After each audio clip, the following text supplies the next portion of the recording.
sake. Amen. Amen. This Sunday's reading, as Megan has read, is from John 6, the feeding of the 5,000.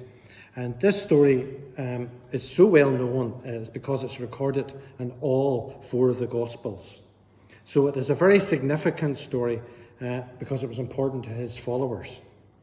Last week in Mark 6, we're now looking at the Mark 6 version of this, we saw how Jesus saw the crowd and was moved with compassion for them because they were like sheep without a shepherd. And as a result of that, Jesus began to teach them. And teaching, as I said last week, was how Jesus primarily demonstrated compassion to the crowd. He wanted people to be transformed from the inside through his teaching. That was the point of teaching. But his teaching was not limited to words. We have a tendency to think that Jesus' teaching was limited to just parables and to sermons, in John's Gospel especially. But his various acts of compassion, all the healings, the bits where he released those who were oppressed, the eating with the outcasts who felt important because Jesus was eating with them. And today we see the feeding of people. These were all teaching acts because Jesus was always teaching. He was always teaching us that God is overflowing in kindness and compassion. And the reason he teaches us that is so that we will change our minds about who God is. Because most of us, not whether we're growing up in this country, throughout the world, we believe that God is mad at us or angry with us. And God is not. God is love. God is compassionate. And Jesus is proclaiming this good news so that people will change their minds about God. And then as we change our minds about God, he teaches us to rediscover again our true identity. That we are made in the image of God. And that we are truly loved by God. And he wants us to change our mind about ourselves. That we don't have to listen to the inner critic that we have been conditioned all our lives to listen to. But that we can know who we are in him. That we are people of tremendous worth and value to God. And Jesus, as a result of this message, because he says, change your mind, repent, and then he says, believe or trust the good news. He wants us to trust this message, and that has been what I've been looking at for many of the sermons over the last 3 or 4 weeks, about our natural trust being put in Jesus and his message. And as a result of changing our mind then, we renew our mind, we are transformed or metamorphized from the inside out. That we become more of the spiritual being that we are meant to be, and we live from the inside out. If you take that word that is used in Romans 12:2 that I opened up with, do not conform any longer to the pattern of this world, but be you transformed or metamorphized by the renewal of your mind. It's like we are changing from a never satisfied, greedy caterpillar, because a caterpillar metamorphosizes into a butterfly, a beautiful, free butterfly. And that image is the image I want you to carry with in here today. That this transformation process from the inside out is from this caterpillar to a butterfly. So what is Jesus teaching us here in this story? Everybody in here has heard of this story. But what is Jesus teaching us? Well, in John's Gospel, miracles are called signs, as we have read in 6 verse 2.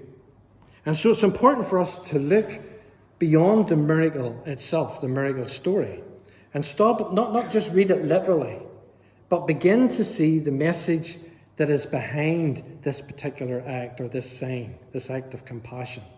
Because the teaching behind it, as I said, is the more important piece of information that we can gather here. And so a great crowd is following Jesus.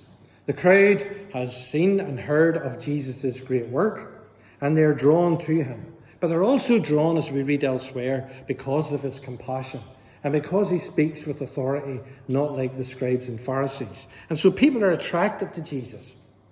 And we know that this story, as it says in verse 4, is set at the time of Passover. Passover is the sort of equivalent of the 12th. It was the big day. It was the feast. And so this was happening at the time of Passover, this particular sign. And this is important because Passover was recounting when the Israelites were freed from slavery in Egypt, all the story of Moses and all about the plagues and crossing over the Red Sea and getting into the wilderness, being fed with the manna and then coming into the promised land. So all that there's going on, which means a lot to Jewish people right to this day. And this is the background to the meaning of the sign. So after teaching the crowd with words, which we read about, Jesus then turns and he challenges his disciples to feed the people. Now, Philip here represents all disciples if you like. In verse 6 we read that he did this as a test for the disciples. Right? It wasn't just that he was moved with compassion, but there's actually a learning here going on for the disciples and obviously then for all of us, because we're all the disciples. There's some teaching here that Jesus wants to draw out. And Jesus is testing them. He says, feed the people. And Philip, who is the sort of sensible guy, he gives a sensible response in verse 7. Philip has carried out a full economic appraisal. He's done a costing. He's got a bill of quantities, if he was a quantity surveyor, how many sandwiches we will need. He's got a tender from all the local shops. He's probably said the Spar's going to give us a few for this and the Greg's are going to do this. This is all the sensible stuff you would expect that would happen at a church council meeting. You know, if you're going to making a decision, someone will go away and do it.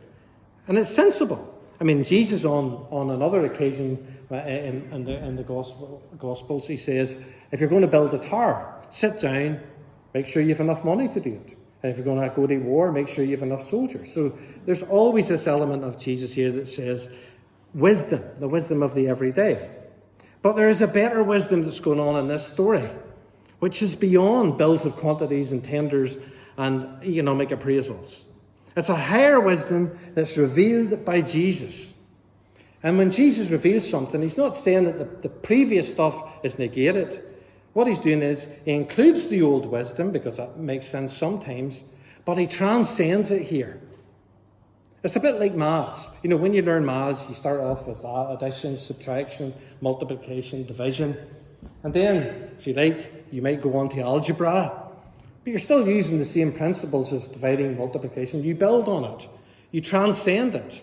And then you maybe move into differentiation and integration and all that stuff if you're any maths scholars here. And you do build on the previous principles and rules. And it's a bit like that here. Jesus is not saying that you should never do an economic appraisal, because that's what some people do, and they go to that extreme and just believe by faith, and they make some silly mistakes. But there's also another bit where you can become so sensible, all you ever do is take economic appraisals, and you miss out on something that is beyond. And so Philip and the disciples here in this story are exposed because they're just like us. They represent, and I'm going to use this as based on a great Old Testament scholar called Walter Brueggemann, so I hope I do it justice.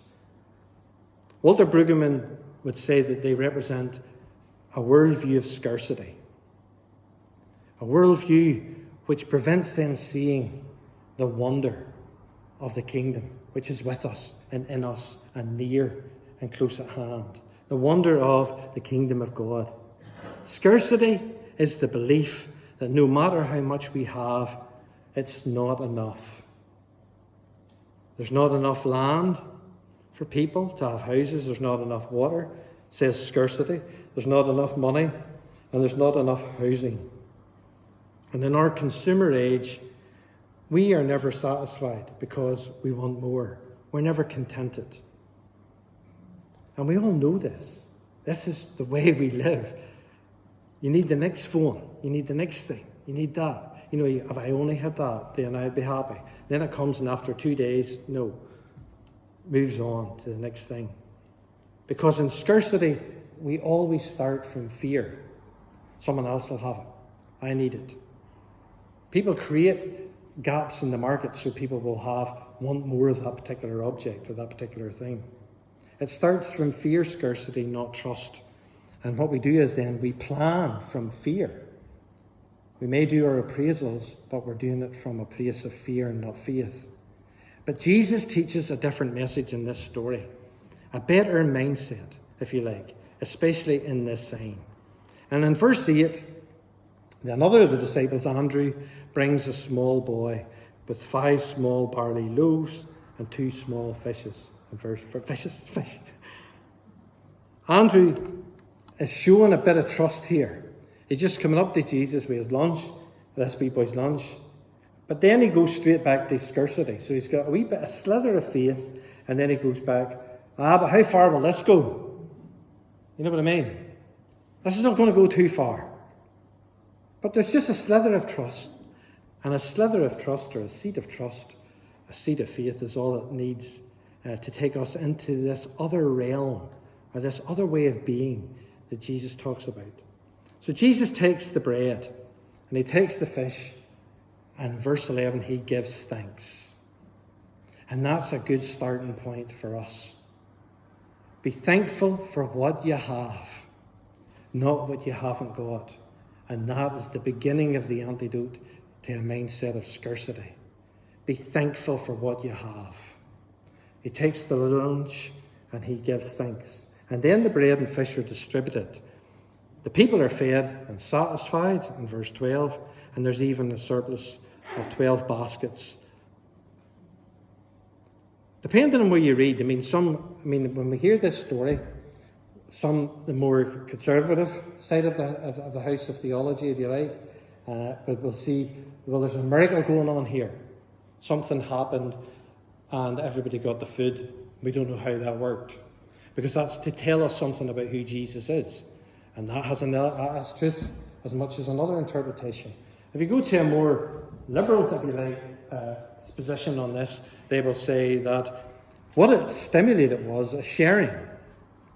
That people saw the young boy given his lunch, and then what happened was everybody else started to share around. And when people shared, there was actually excess, because there's always enough, even in the crowd of 5,000 men plus their families. I think there's an element of two. I don't think it matters that much, because I think there's a bigger message here. And the message can get lost in a debate between theologians. You take whatever way it works for you. One day it might work that you need to realise that Jesus is the big provider. But Jesus has already provided. Jehovah Jireh, I think, the element is that all that we need is here. This planet has already been given to us. It's time to start being thankful for what we have and take care of what we have. But it also says something about who Jesus is, and that is important as we go through this story. In an abundance mindset, the little bit that I bring or I do will make a difference. That's what the kingdom is about. It's not about grand, it's about the one smile that you give me now is enough. The one small act of kindness transforms this world and transforms people. Abundance seems to me the way of Jesus and not scarcity. Trust, not fear. And it's a whole new way of a whole new consciousness, a whole new way of being, a whole new way of seeing the world. And in this life, we only ever really get glimpses of what I'm talking about, because we're so dominated by a world of scarcity. But now and then, you get glimmers. And I was thinking about this sermon on Friday night, and I was walking the dogs up the road, and I was out with my white legs and shorts on, scaring drivers. Because I didn't, I was walking with the 2 dogs, and I was thinking about this sermon. And I had another moment, just these moments of where you feel connected with everything. Nanoseconds they are. They're just moments of just connection with everything, and oneness and wonder and contentment. And we all have them, but they're fleeting moments. They're not always there. If that's the case, well, please tell me how you do it. But I think now and then you get glimpses of something greater than yourself. This sense of abundance that's in Christ. This wholeness that's in God. And it can be when you're usually in touch with nature, or you're usually in touch with love and kindness and around people. And it happened to me on Friday night as I was thinking about this, and that's what I realised. I realised that this view of God it's mystery, it's mystical, it's something wonderful.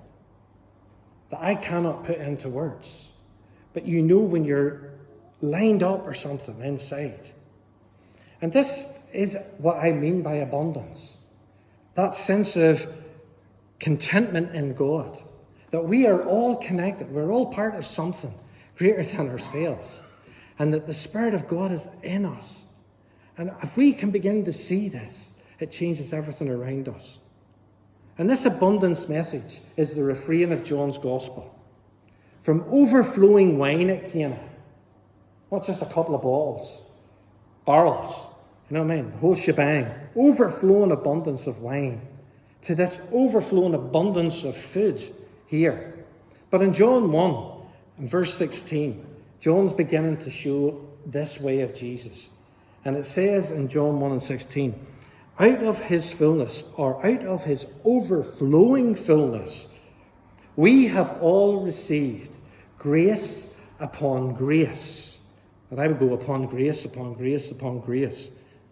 For the law, in verse 17, was given through Moses. Grace and truth came through Jesus Christ. So in this gospel and throughout the gospel, Jesus, or John, compares the Jesus way with the Moses way. That's going on the whole time in the gospel, right from John 1 right through.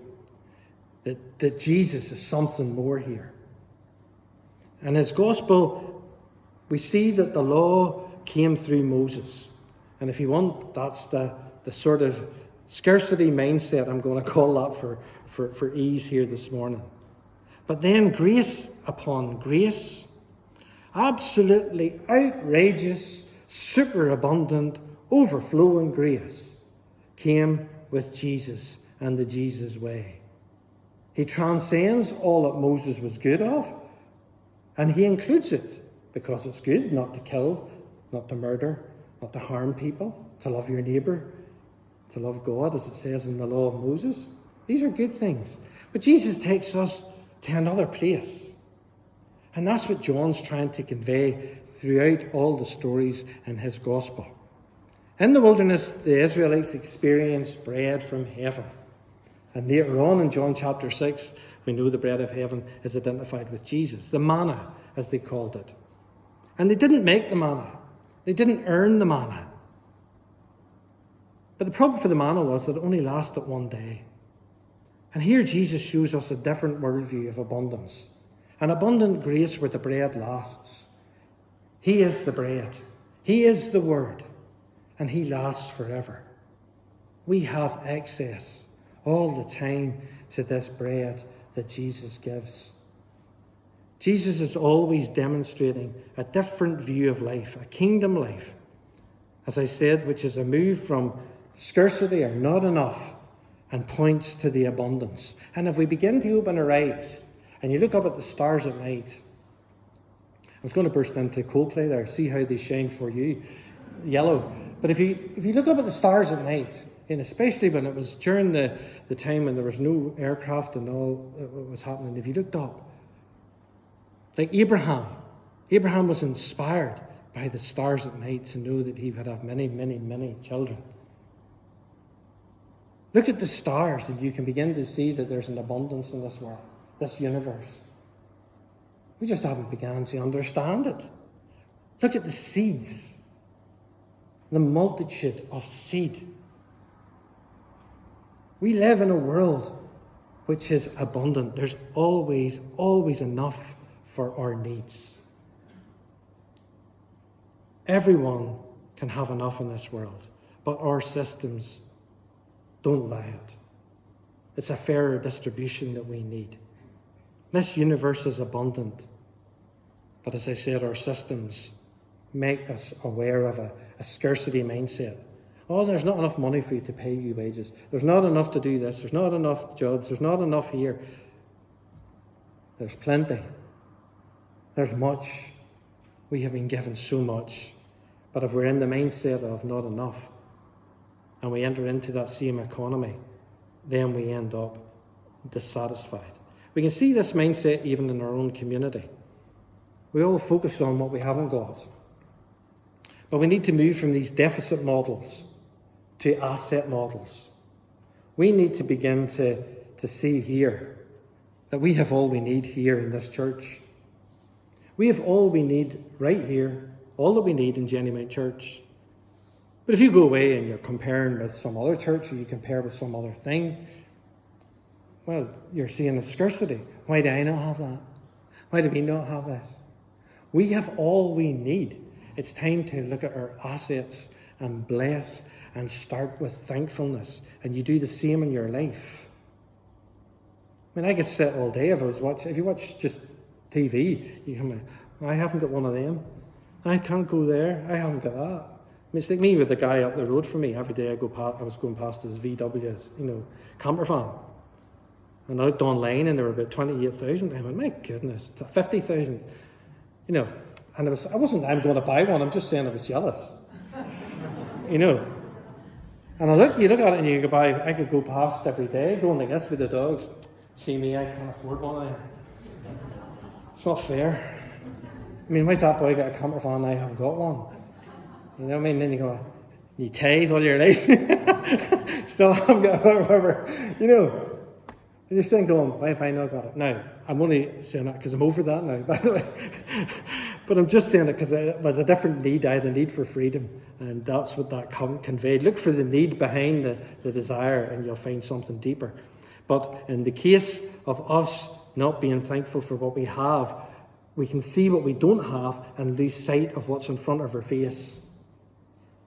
And we don't start with, and he gave thanks. We have to begin with giving thanks and be thankful for this church. But the worst thing about the church and any organisation like the church is that we can be stingy with grace and mercy. We can think that grace and mercy are only for our group or for the ones who keep all the rules. But grace is abundant, overflowing abundance of mercy with much to spare, because we have an unlimited source of grace, the Lord who is love. Well, the people see the sign for what it was at Passover, and they go, here's a prophet like Moses, because the messianic figure who was to come was to be like a king like David and to be like a prophet like Moses. Jesus now meets the descriptions of the Messiah for the people, especially at Passover. And so the people correctly interpret the sign. They correctly interpret the fact that Jesus is the prophet that's greater than Moses. But they act with the wrong response. And it says in verse 15 that they tried to seize Jesus. And seizing doesn't really capture it here. It's actually they tried to kidnap Jesus and make him a king by force. Because now they can say, we've got the Messiah here. We're going to overthrow Rome. We're going to overthrow Herod. We're going to be the top dogs. And we're going to have the camper vans and the Ferraris. Because we're the boys now. We've got the Messiah here, and he wants us to be the greatest nation on the earth. We're going to make Israel great again. We're going to be brilliant. Let's go. Let's get it. This is the way. The sign of the feeding, you see, didn't impact their old caterpillar, didn't deal with the caterpillar scarcity mindset. They still were in the old mindset of gathering. Caterpillars, not butterflies. And what does Jesus do? The minute they tried to come, they're in the old mindset. They cannot see what Jesus is demonstrating here. Jesus withdraws in verse 15.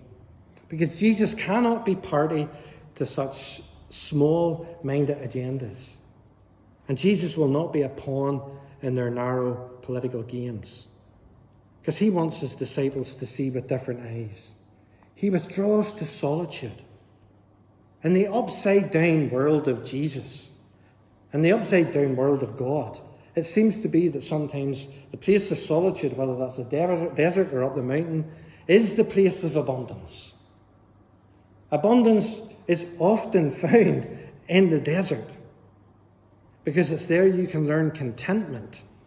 And it's not about having Ferraris and aircraft, because you're just back into the old system again. Now, if you have a Ferrari or an aircraft, that's up to you. I'm not bothered about that. But as long as you're contented, Because I was talking to a friend of mine the other day. He's a retired minister, and we were chatting, and he was in Africa a lot. And he said one of the greatest images in his mind, right, was when he was in Africa, in Togo, West Africa. He was a missionary there. He said he was walking, just standing at a street corner, and this boy came down, and an old Triumph that was just hanging together with tape, right? And the guy was driving the old Triumph down the road, and he had no shoes on, just bare feet. His trousers were all ripped. His shirt was open here, no helmet on his head, and he was just smiling. And he looked at it and he said, "That's freedom." And that was of all his life. Like, he's been a missionary for many, many, many places.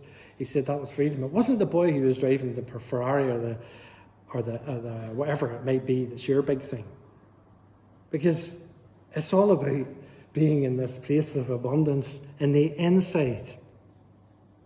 It's not about what you have on the outside, it's about what you have on the inside. And that is abundance with Jesus. So let's not try and tame Jesus. Sometimes it's easier to make Jesus the king. We can sit in here and sing, "Oh, Jesus the great king," worship, and not let his dangerous message get into our head. Because this is dangerous. This is the stuff that the governments of the day do not want you starting to talk. And I'm not being a communist here. This is a dangerous message, that God lives in you and me, and that God overflows with love for us. Look beyond the food here today and any idea of a miracle, and change your mind to a theology of plenty and a theology of abundance. It's grace upon grace. It's absolutely reckless. It's outrageous grace, and it never runs out. Learn to give thanks for all that you have, for just that little bit that you have, and give what you have, and you will always have more. The Jesus way is a new way of thinking. Maybe now and then we'll act like caterpillars. I sometimes act like a fly and eat a lot of stuff that I shouldn't eat and be around a lot of things I shouldn't be. But inside I'm still a butterfly. And so are you. We are butterflies because we have been changed and transformed by this glorious God. The free market says, everything you have, I've earned. C.S. House, I made it. I done it all. I earned it. I worked hard all my life for this. The kingdom of Jesus says, everything I have received. Because every good and perfect gift comes from the Father of lights. Do not buy into this false economy. You were given gifts to make the stuff that you made. We are all blessed because everything we have received from someone else. And that is abundant grace. That's the good news. All we do is accept it and hear it again every day as if it was new. Let us pray.